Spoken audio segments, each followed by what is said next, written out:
In the summer of 1969, a Carnegie Mellon University graduate student named Edward Deci was in search of a dissertation topic. Deci settled on the topic of motivation and what drives people. Prior to Deci's landmark experiment, psychologists and social scientists had formulated two major theories on what drove human nature. First was a biological drive, the drive to eat, to drink, procreate. The second was a drive based on rewards and punishments, the typical stick and carrot syndrome. Deci, though, was curious to find out if there was a possible third theory behind motivation. So he conducted an experiment. In the experiment, Deci utilized Parker Brothers Soma pieces, which featured 7 different pieces which could be assembled into 7 million different possible configurations. He then gathered up male and female students from Carnegie Mellon. In Group A was the experiment group, and Group B was the control group. Each of them participated in three different 1-hour sessions held on consecutive days. Here's how the sessions worked. Each participant entered a room and sat at a table on top of which were 7 Soma puzzle pieces.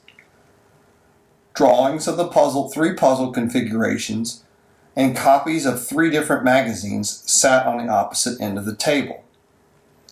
Deci explained the instructions and to time the performance with the stopwatch. In the first session, members of both groups had to assemble the Soma pieces to replicate the configurations before them. In the second session, they did the same thing with different drawings. Only this time, Deci told the Group A that they'd be paid $1, which would be the equivalent of $6 today, for every configuration they successfully reproduced. Group B, meanwhile, got new drawings, but no pay. Finally, in the third session, both groups received new drawings and had to reproduce them for no compensation, just as in session 1.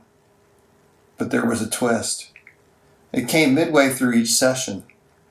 After each participant had assembled the Soma pieces to match 2 of the 3 drawings, Deci halted the proceedings. He said he was going to give them a 4th drawing, but to choose the right one, he needed to feed their completion times into computers. At this time, in the 1960s, a room-straddling mainframe computer was the norm. This meant he had to leave for a while. On the way out, he said, "I'll be back in a few minutes. You may do whatever you like while I'm gone." Here's the twist. Deci wasn't really plugging numbers into a computer. Instead, he walked to an adjoining room connected to an experiment room by a one-way window. Then, for exactly 8 minutes, he watched what people did when they left alone. Did they continue fiddling with the puzzle? Perhaps attempting to reproduce a third one? Or did they do something else? Page through the magazines, check out different articles, or take a nap? In the first session, not surprisingly, there wasn't much difference between Group A and Group B. The participants did during that secretly watched 8 minutes free of choice period. Both continued playing with the puzzle on average for about 3.5 to 4 minutes, suggesting they found it at least somewhat interesting. On the second day, during which Group A participants were paid for each successful configuration and Group B participants were not, the unpaid group behaved mostly as they had during the free choice period. But the paid group suddenly got really interested in the Soma puzzles. On average, the people in Group A spent more than 5 minutes messing with the puzzle, perhaps getting a head start on the third challenge or gearing up for the chance to earn some more money when Deci returned. This makes intuitive sense, right? It's consistent with what we believe about motivation. You get me a reward, I'm going to work harder. Yet what happened on the third day turned everything we knew about human motivation upside down. This time, DC told the participants in Group A that there was only enough money to pay them for one day, and that this third session would therefore be unpaid. Then things unfolded just as before, 2 puzzles followed by Desi's interruption. During the ensuing 8-minute free choice period, the subjects in the Never Been Paid Group B actually played with the puzzle for a little longer than they had in the previous sessions. Maybe they were becoming more engaged.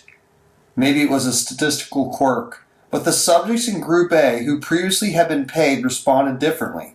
They now spent much less, significantly less time playing with the puzzle. Not only about 2 minutes less than during their paid session, but a full minute less than their first session when they initially encountered the puzzles, and obviously enjoyed them. What did we learn? Rewards do not work the way we think they do. And there's this hidden intrinsic motivation within each of us that if we can tap into, can produce much more than the biological or the reward and punishment motivations. What we have to do, TIPXC, is find out how to develop that intrinsic motivation.